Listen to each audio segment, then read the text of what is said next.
Okay, well, good evening, everybody, and welcome to the first of our MENA spring sessions from the Macmillan MENA PD Academy. This is the first of three, I think, there's going to be. And this evening, we're going to be looking at the literacy development journey of young learners. And we're going to be looking at right across the young learner spectrum from, well, it says 2 years, but let's say preschool, pre-primary, running right through primary. And we're looking at very much high-level ESL literacy development, trying to get the most out of our students. So we're looking at quite high-level literacy acquisition this evening. Rather than it just being me, you guys listen to me enough. I've actually welcomed my colleague, Mohammed, to come and join me. And Mohammed's going to do the first session where we look at pre-primary, and then I will do the second session, which will look at primary. And we're going to be primarily looking at literacy development within the context of two courses that Macmillan Education produce. The pre-primary course is Doodle Town, and of course there is a second edition of Doodle Town which has just been released. So if you're using the first edition, certainly get in touch with us about looking at the second edition and the updates that are within that, because they will probably help you. Lots of new digital components, I think, in the second edition. And then we're going to move into primary, and we're going to be looking at literacy support within Global Stage. And of course, Global Stage being one of our finer course books, one of my favorites. And of course, it has its own literacy strand and literacy component.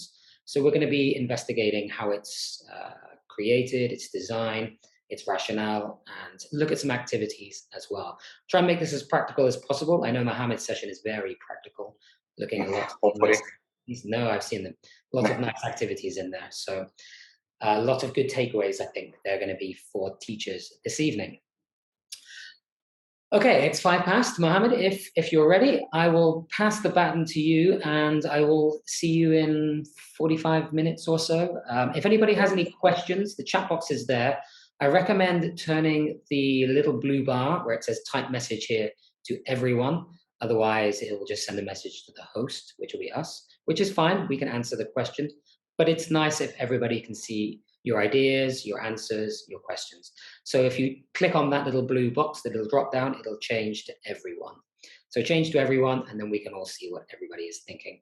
If you've got a question, don't be afraid to ask. If you think it, then the chances are somebody else is probably also thinking that question.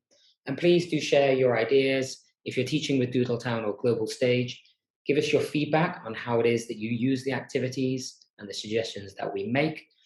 And any other ideas, any other tips you have for our fellow teachers will be much appreciated, I'm sure, by everybody. So get involved and have a wonderful evening. Mohammed, I'll pass over to you for the pre-primary session. Good luck. Thank you, Nathan. Thank you. Hello, everyone, and I hope you're enjoying your evening wherever you are, in Saudi, in Bahrain, Emirates, North Africa, Egypt, Jordan. A surprisingly sunny day here in Riyadh, where it's almost 5 p.m., 5:05. So today in this session, as Nathan mentioned, we're going to talk about literacy in pre-primary education. Then Nathan is going to continue with the primary segment. And the reason that we want to discuss literacy today is that it's one of the most controversial issues, because sometimes teachers think that we don't have to focus on literacy in early years. Some other teachers think that, yes, we do need to focus on literacy in pre-primary in order to prepare our students to be able to competent enough in language learning. So let's look at some of these aspects here. Yes. So this is the session overview. So today we're going to talk about literacy, what it means and why it's important. We're going to also discuss some of the skills that underlie the literacy development, and also the range of practical ideas. So this session hopefully is going to be really practical and interactive. So I'm going to ask you some questions, and I hope you answer me in the chat box. And finally, I will end up with what teachers can do, what publishers can do, and what material can be used to develop literacy in pre-primary classrooms. And of course, first of all, we need to define the word literacy. So for you as a teacher, Can you type in the chat box what literacy means to you? What is the definition for the word literacy? How do you, as a teacher, define the word literacy? Can you type your answer in the chat box?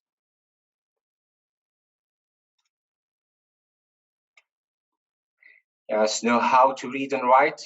Yes, Fatuma. And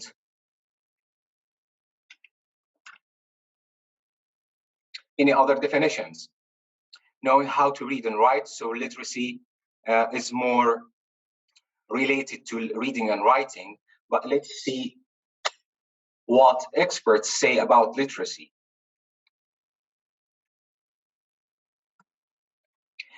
So actually, this is the National Literacy Trust, and it's an independent charity in the UK, which is concerned with promoting literacy, and it's got a lot of resources for teachers and parents. So if you want to visit their website, you will find a lot of interesting material. And they define literacy as the ability to do 1, 2, 3, and 4 things in a way that lets us communicate effectively and make sense of the world. What do you think the missing words are to complete this definition? To use language effectively? Okay, what skills do we use in language in order to communicate effectively? To read, write, yes, Sahar, yes, absolutely, yes. So yes, it's the ability to read, the ability to write, speak, and listen in a way that lets us communicate effectively. So literacy, yes, it's more related to reading and writing. But again, if you're able to read and write, and afterwards you're going to develop the other language skills and sub skills that lets you speak and listen. And again, this is the definition of the UNESCO, and this is the broad definition of the word literacy. So it's the ability to identify, understand, interpret, create, and communicate and compute using printed and written materials associated with varying contexts. Again, it involves more and deeper definition of the word literacy. And why do you think literacy is important? Like, we teachers know that literacy is important. Why? We need to teach it in pre-primary, primary, in all our stages. Why do you think it's important, either in first language or second language?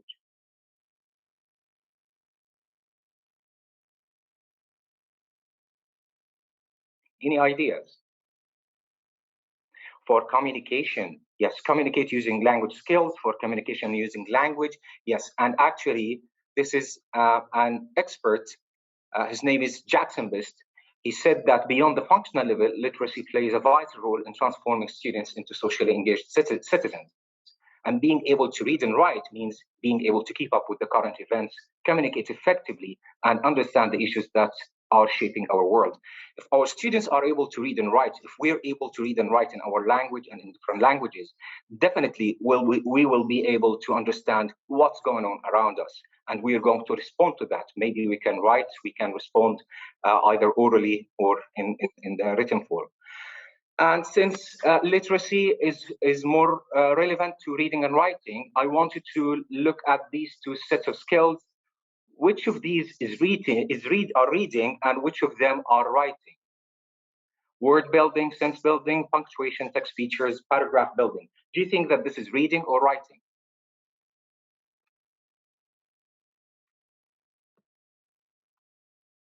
Yes. So A is writing, B is reading. So skimming for gist and scanning for information, identifying cause and effect, fact and opinion, understanding purpose, recognizing genre are all reading skills. And again, these are the literacy skills and sub-skills that lie underneath writing and reading. And also, literacy entails these broad skills, which are phonological awareness, print awareness, and narrative awareness. And again, I'm going to give you 3 sets of skills, and I want you to tell me which of these broad definitions, broad skills, can go with A, B, and C. Let's talk about A. Which one of them can be A? Letter recognition, names and shapes, text directionality, fine motor skills for early writing, and spelling. Is this phonological awareness, print awareness, or narrative awareness? Phonological awareness, maybe.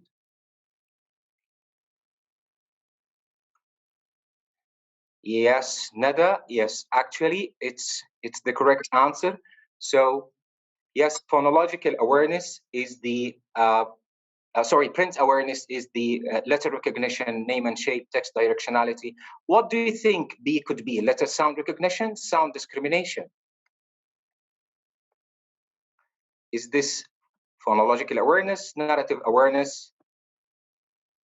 Yes, letter sound recognition, sound discrimination, recognizing any sound around you is phonological awareness.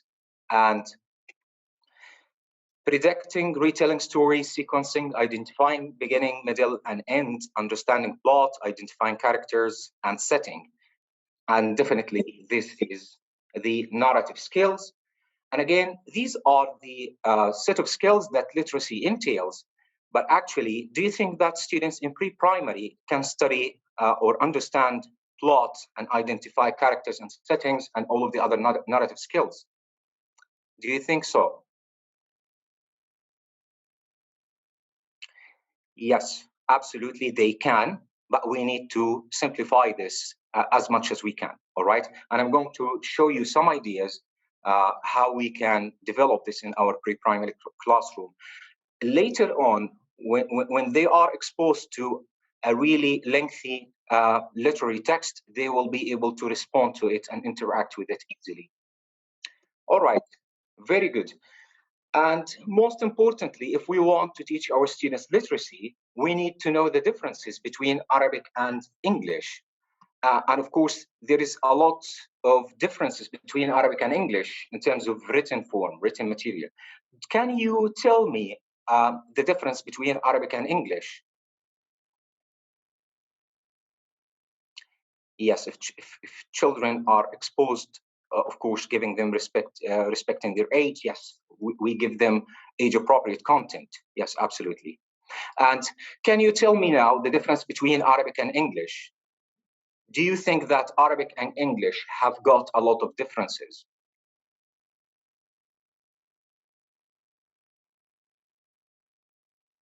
Cultural, but when we look at the written form, are there any differences between Arabic and English? Can you tell me this phrase? Can you read it? Yeah, grammar forms. Yes. So what's this word or what's this phrase? It's writing direction. So as you can see, writing direction, but it's written reversed to show you that always students, even if they are in pre-primary, they tend to read English from right to left, or maybe they tend to write English from right to left.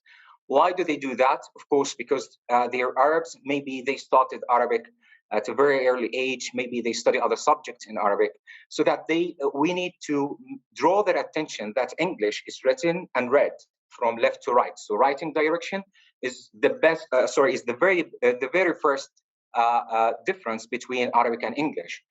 The second difference is the upper and lower cases. Of course, upper and lower cases are different in Arabic because Arabic actually doesn't have upper cases, although it's got different shapes of letters according to the place of the letter in the word. But actually, in English, there are upper and lower cases. So we need also to show our students that there are upper and lower cases, where they need to use them and how they can recognize them. All right.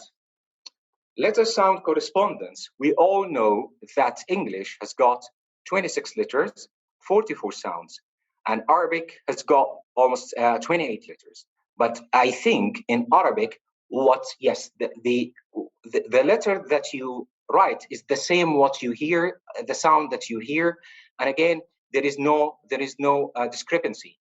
But in English, actually, there is a huge difference between the letter sound correspondence.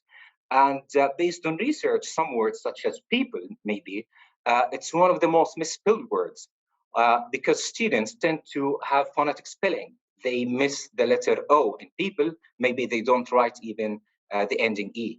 So why do you think this happens? Because of the background of our students. So it's particularly important to know where our students are coming from. If you're teaching English to a German-speaking student, of course, Germans pronounce the W like the, so they need to study that this is what, not the, as it's in German. And the sentence structure, I think in Arabic, there is different types of sentence structure. And of course, there is like a verb phrase and noun phrase. Like there are some sentences, some phrases can start with a verb in Arabic, but in English, of course, this doesn't happen. Yes, verb phrase and a noun phrase. Again, we need to keep in our mind these differences. And some of the other differences, like p and b sounds, of course, the sound p is not in Arabic. So if you want to practice this with your students, if you want to develop your students' recognition to the difference between p and b, maybe you can give them p and b, and then you can say like a bunch of words and ask your students to raise the card that has got the sound that they have. For example, when you say pin, so they have to raise the P card. And if we want to say, maybe we can include more difficult words such as minimal pairs. Maybe we can say pin, and afterwards we can say bin. Maybe we can say pair, bear, all right? All of these are confusing words to our students because they don't exist in their mother tongue. So we're going to discuss what does literacy development look like in your classroom. Actually, this is the first practical idea maybe to take to your classroom. But before, I'd like to show you two texts in German. If you have to study German, and I think I've done this activity literally hundreds of times, and most of the results were nearly the same. If you look at these two texts, which of these two texts will be more appealing to your eyes if you have to study German, A or B, and why? Maybe if you also, if you listen to both of them, I think, yes, so many of you say B. Why do you think that? Any theory? What is unique about text B? What makes it more appealing to your eyes? It's much easier, and actually it's got, if you look at the ending words, if I read it to you, backe, backe, kuchen, de Bäcker hat gerufen, wer will guten Kuchen backen, der muss haben 7 Sachen. So as you can see, they have the same ending sounds. They have rhyming. Yes, it's like actually it's a nursery rhyme in German. And of course, if you listen to it with music, it will be more appealing. And this is an interesting brain activity that shows us that our brains, our eyes, our ears are attracted to patterns. And this urges us to teach. How do we teach patterns in pre-primary? Yes, you can easily get a box of your rhyming stuff, right? And then you can ask your students to look into the box and look at the different objects and get two objects. How can we define rhyming? Rhyming is having the same ending sound. So maybe you can ask your students, find two objects that have the same ending sound. If you can't find these objects or these miniatures, maybe you can use visuals. Looking at these visuals, look at the first one is run, cake, wine, bill, snake, shell. Which twos go together? One and run, yes. What else? One and run, maybe cake and, cake and snake, shell and bell, bell and shell, yes, absolutely. So if you give your students such visuals and ask them, okay, I want you to match the pictures that can go together, that rhyme together, that have the same ending. Yes, thank you. All of you have got it correctly. And when you look at one and run, what is different in one and run? What is different in them than shell and bell, cake and snake? Like cake and snake have got the same ending, AKE. Shell and bell have got the same ending, ELL. But when you look at one and run, yes, they have different spelling. And this is really important that we tell our students that rhyming is not the same ending letter, but actually they have the same ending sound. Otherwise, they will confuse reading one and run, all right? So this is really important in order to develop literacy in our pre-primary classrooms. And again, this develops phonological awareness, which includes rhyming as one of its underlying skills. Alliteration. So does anybody know the meaning of alliteration? Like, yeah, okay. So what does it mean, Marwa?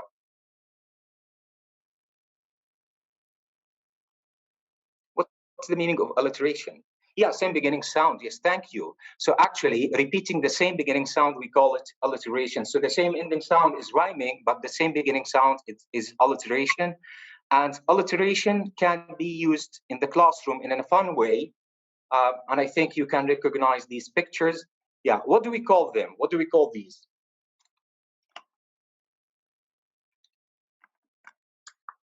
Yes, tongue twisters. Yes, tongue twisters. Actually, tongue twisters add fun to our classrooms and again, can help our students manipulate sounds by repeating the same beginning sound. So when you look at Peter Piper picked a peck of pickled pepper, so if a student is able to do that, is able to say it more than once, faster and faster, so this shows that they develop a lot of phonological awareness and ultimately they will be able to develop literacy. And again, if you think that this is really hard for your students, you can design a whole story. You can tell them, okay, there is a boy, his name is Peter Piper. He likes pickled pepper, and every day he picks a peck of pickled pepper. So what can we say by the end of the story about Peter Piper? And she sells seashells by the seashore. Maybe you can also design a whole story. You can tell them, there is a girl, her name is Sarah, and she usually likes to collect seashells. One day she needed money, and actually she thought of an idea to go to sell these seashells, and she found that people like to buy seashells by the seashore. And finally, you can say she sells seashells by the seashore. And it might be difficult or challenging, but actually this adds a lot of fun to your classroom. Remember that any literacy activity should be play-like and fun-like in your classroom. Doesn't have to be challenging, doesn't have to be torturing your students.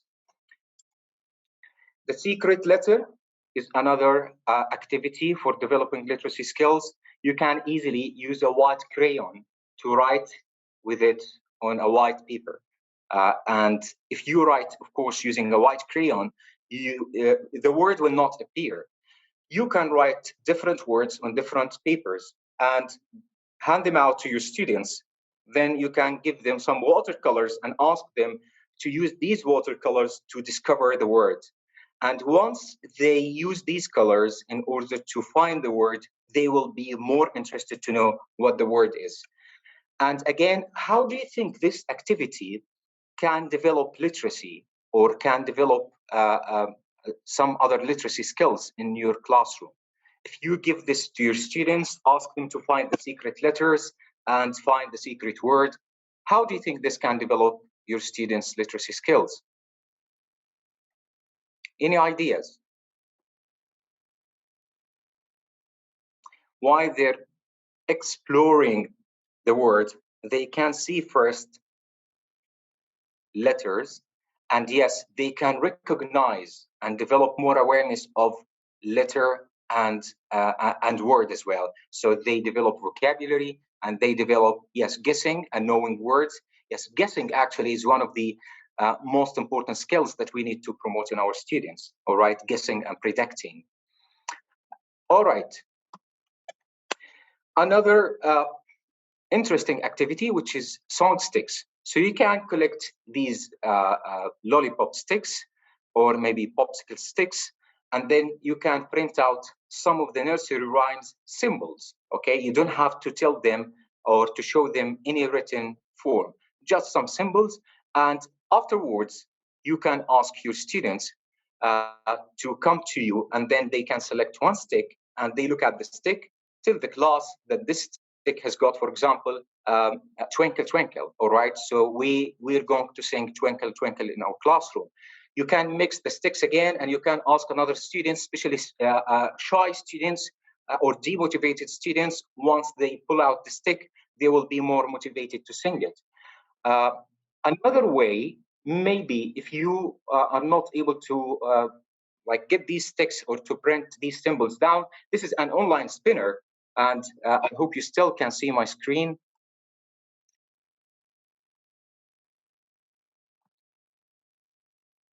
All right, this is an online spinner, and you can just get the pictures and upload them on the spinner.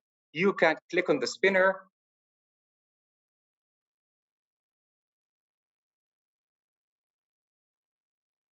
and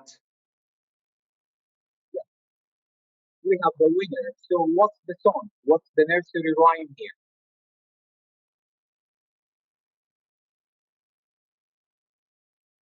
What's this nursery rhyme?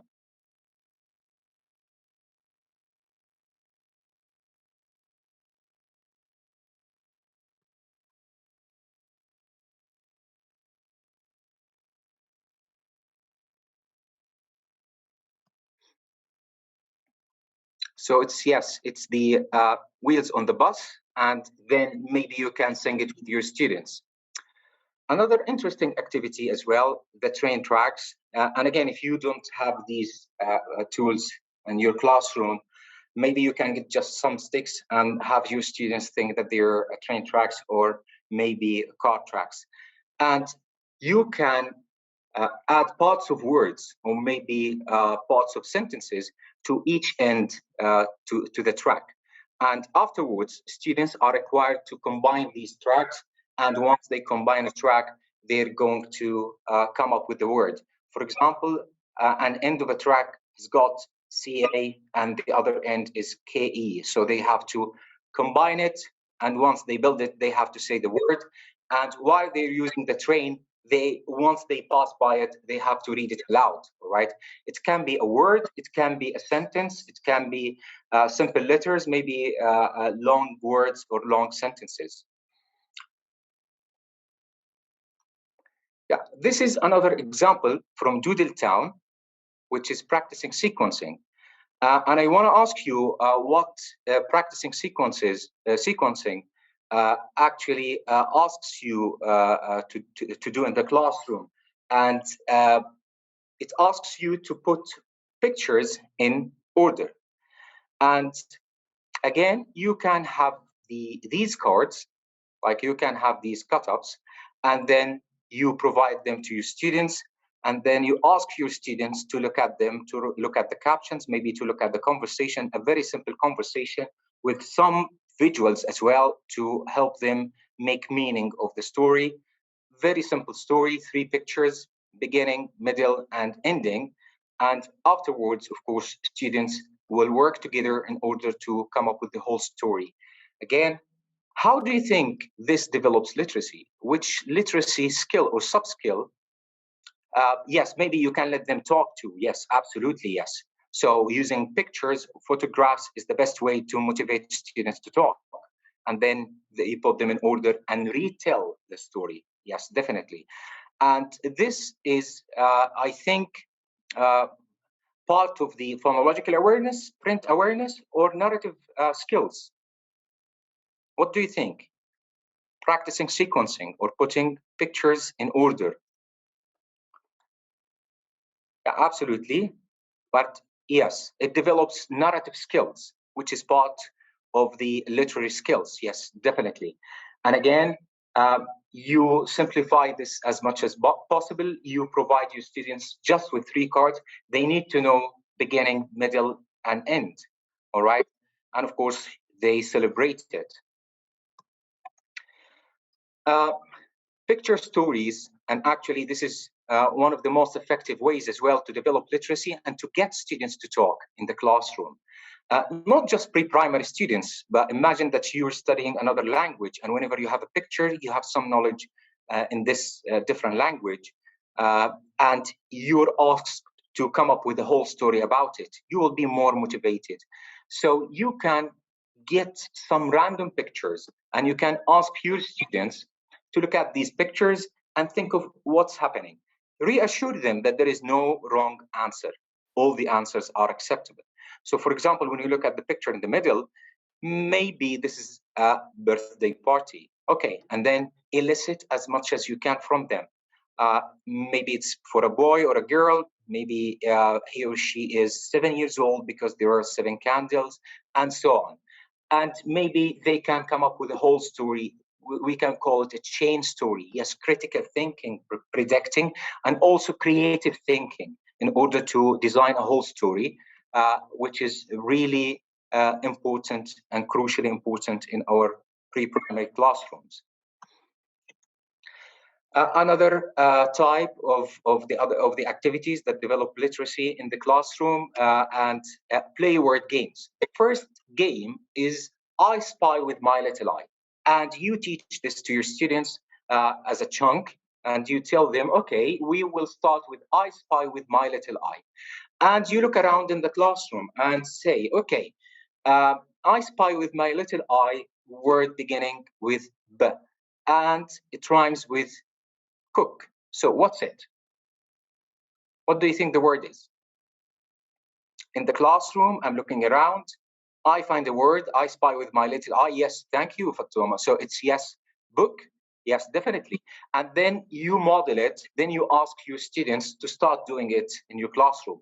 So the first player gives the first letter of something they can't see using this chunk. I spy with my little eye something beginning with D, and or you can say D, or I spy with my little eye something that rhymes with frog. Maybe if they can't guess the word from the first one, then you can use the rhyming, the beginning, then the rhyming. The other activity, word families. So you can ask your students to come up with word families that have the same ending sound. And again, somebody can say, I am cat, my mom is hat, my dad is sad, my brother's flat, my sister's bat. And again, other students can build on that. You can say, I am late. You can say, my brother is mate. And you can say, my sister is hate. So actually anything that can come with the same rhyming sound. And again, this develop, yes, is Kate, yes, thank you, not hate. So this develops literacy, this develops phonological awareness, and expands the range of vocabulary that students can come up with, right? So word families, I spy with my little eye, very practical ideas, and you can use them, enjoy them in your classrooms. Another example from Doodle Town, when you look at the left-hand activity, how do you think this activity can support literacy development? Students are required to read and match. This is Kit. Kit can hit, Kit can sit, so they need to match it. How do you think this activity can develop literacy, in our pre-primary students? What are they practicing when they can say Kit can hit, Kit can sit? What are they practicing? Yes. Yes, they know sounds, and also they know, yes, the vowel I, which is the short I. And again, they have rhyming words, and they also practice vocabulary. They are going to match hit with the picture, and also, yes, making words and sentences. Yes, absolutely. And when you look at the right-hand activity, students, a child is asking which word starts with S, and of course the first one picks the first letter, which is S, and again another student will say, I know sit, and then he or she spells it and says S-I-T. If they are going to say the sounds, they're going to say it. So how do you think this can develop literacy? Yes, vocabulary, of course, a word starts with S, so this develops vocabulary. If they're going to say the sounds separately, this is also practicing segmenting. So stretching the word as a bubble gum to say its sounds separately. And then when they combine it, of course, they practice blending. Again, all of these phonics games can be done in your classrooms to develop literacy and to help your students develop vocabulary. To the next one, also from Doodle Town, I think the first picture to your left hand, when you look at this activity, students are required to trace these lines. How do you think tracing these lines can develop literacy? Tracing lines, the cat, of course, the cat can run, the rabbit can jump. And students afterwards, they are going to trace it.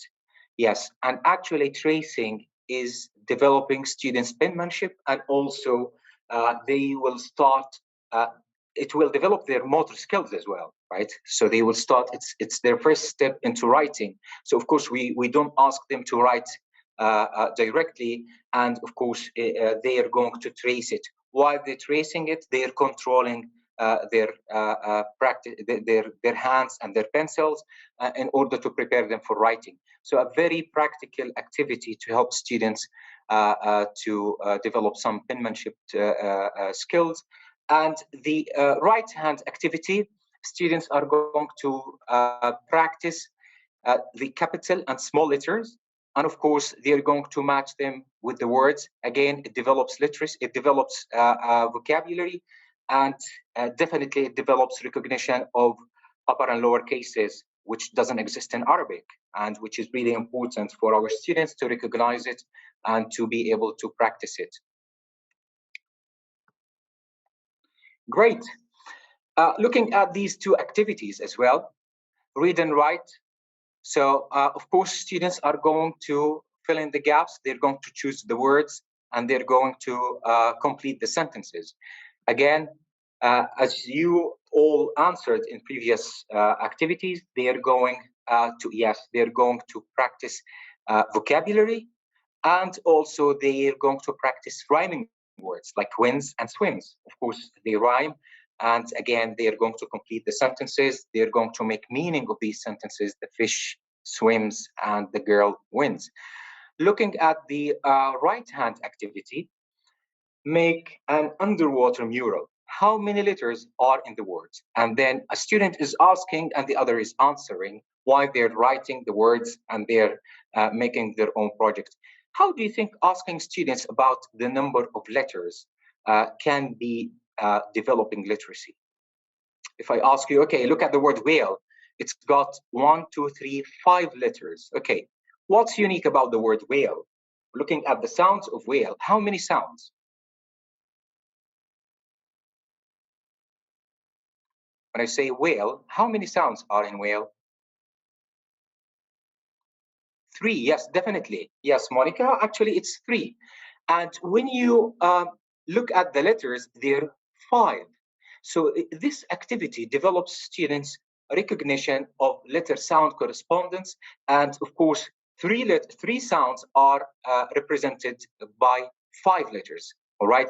So again, this shows students that, of course, students who come from Arabic background, they need to know that there are words that have less sounds than the letters that they write. Looking at shark, it's got 4 letters, but it's got, yes, there are some quiet letters, silent letters, maybe some clusters that are pronounced together as one sound. Again, a very interesting activity, and students will be enjoying it, yet they're developing and learning. Look at this picture, and I want you to look at the ears in this picture. Can you tell me what these ears are, or what animals actually are these behind the fence from their ears?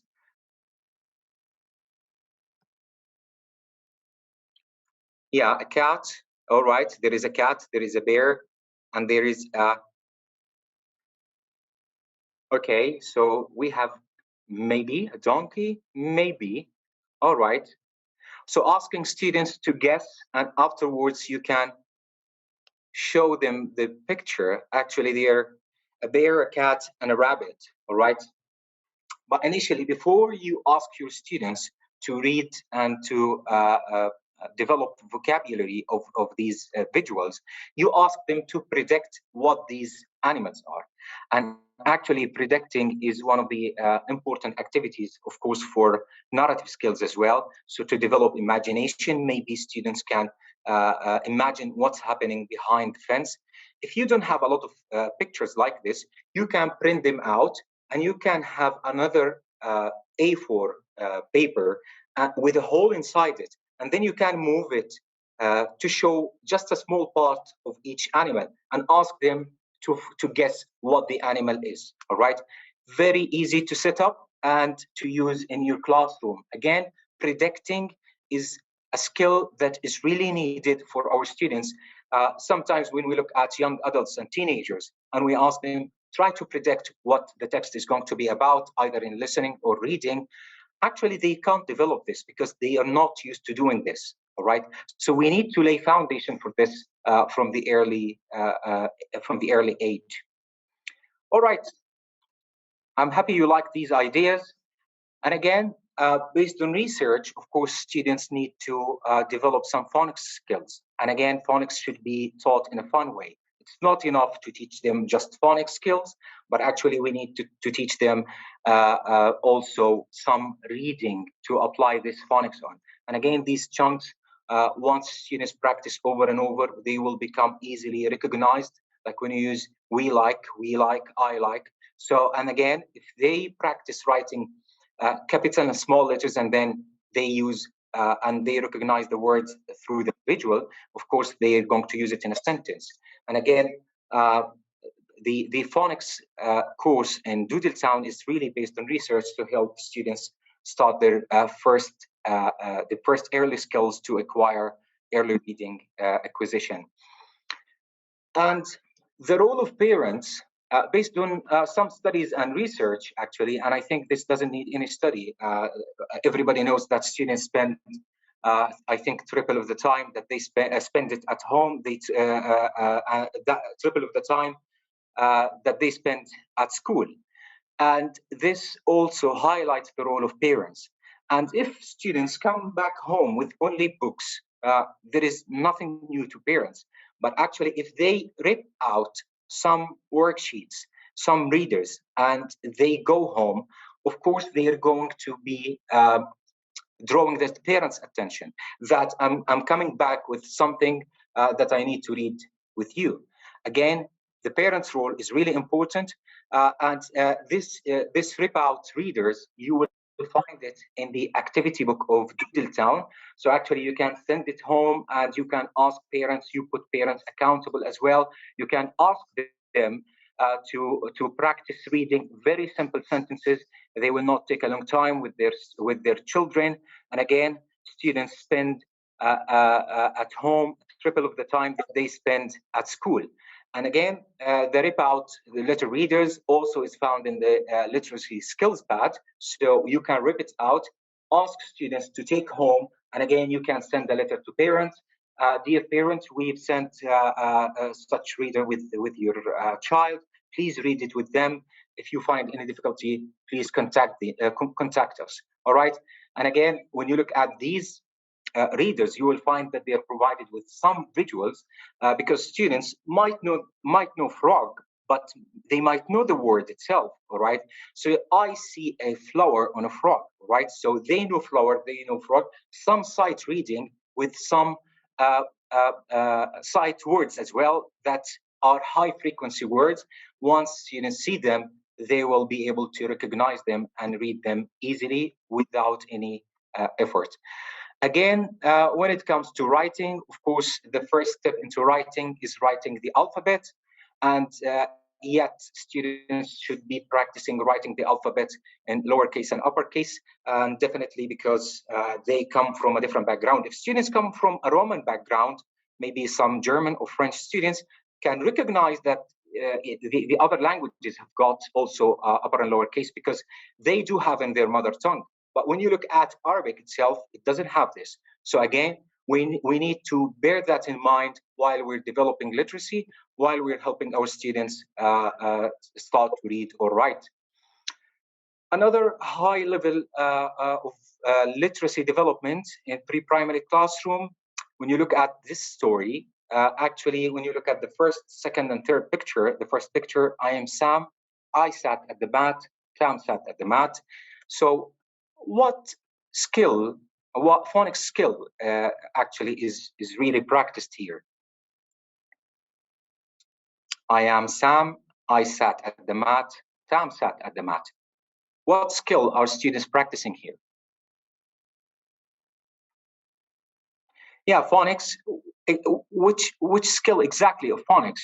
I think it's the short A. Yes, definitely the short A. So they are practicing short A, and once students are practicing short A, they see it in the first picture, and of course the picture adds a lot of fun and engagement to the classroom.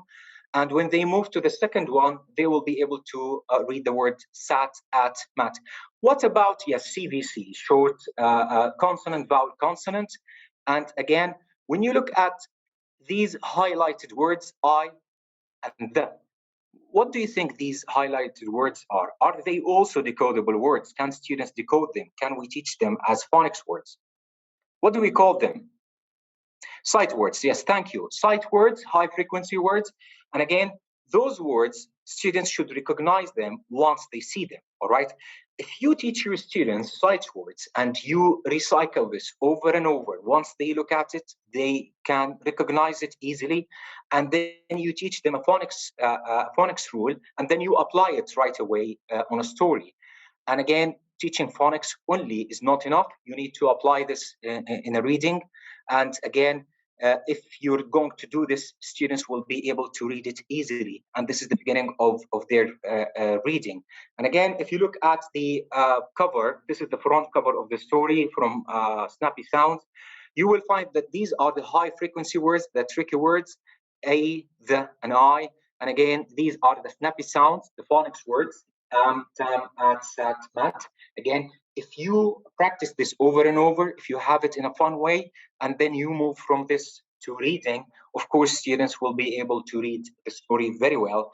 And after reading, there is also some comprehension questions. Let's talk about the story together.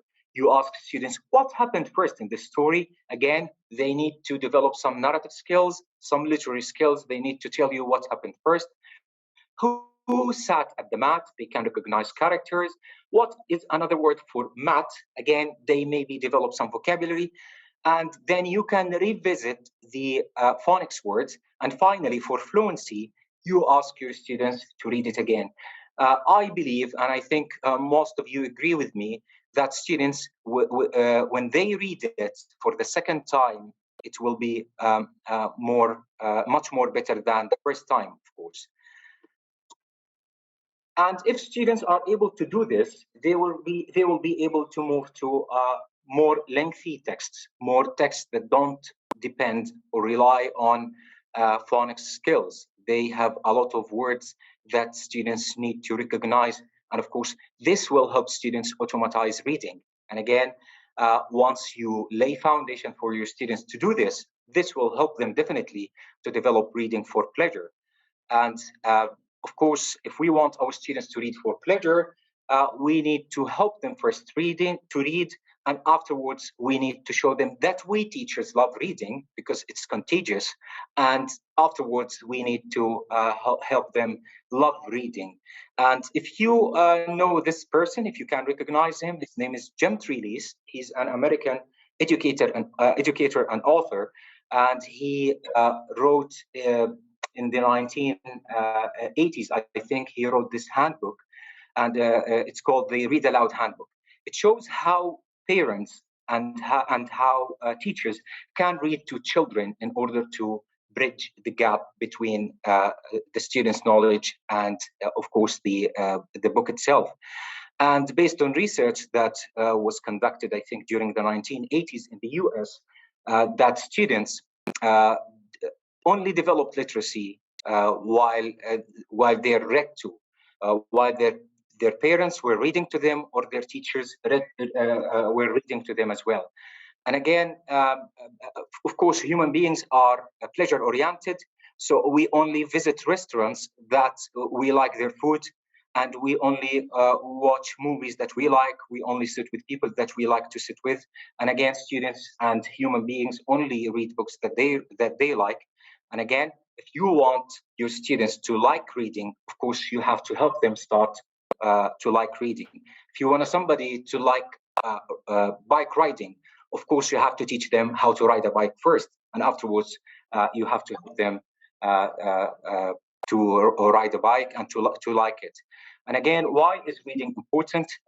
Again, based on research, if students start reading for 20 minutes a day, once they reach grade 6, if they start in grade 1, once they reach grade 6, they will have read 1,800,000 words. This doesn't mean that they can know their meaning or maybe memorize them. But again, based on research, an average non-native speaker who reads a lot has got between 100,000 to 100,050 words.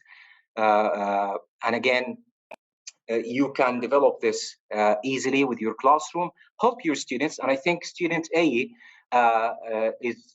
develops more literacy and has got more competency in language than student B and C. And again, if we want our students to develop this in our classrooms, we have to start with all of the previous skills, with all of the previous activities, and of course the eventual successful reading, of course, should be reading for pleasure. I think this is the end of my talk today, and I hope you enjoyed it and found it worthwhile. If you have any questions, I'm happy to answer them in the few couple of minutes left. Thank you, everyone. Thank you, Mohammed.